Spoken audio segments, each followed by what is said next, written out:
Sa laog nin 75 taon, naging maimbod ang Diyos. Kang magadan po si father ko po, parang naghahanap ako kay someone na dapat pong maanawan ko kung may mga problema kita. Digdi ko po nahanap sa pagsaserve po sa simbahan. Nagtatalubo ako bilang Katolikong Kristiyano na kakapag-tao ki serbisyo na dahil nag-i-expect kung ano man kabalik ka ini. Mas mamidbidang ko pa siya at habang namimidbidang ko siya, na-share ko po ito sa kapwa ko tao.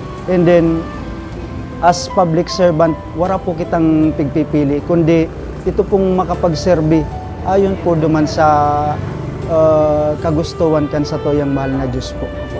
75 istorya nin pagtubod, sarong simbahan, sarong pagtubod, mga istorya kan pagiging maimbod kan Diyos.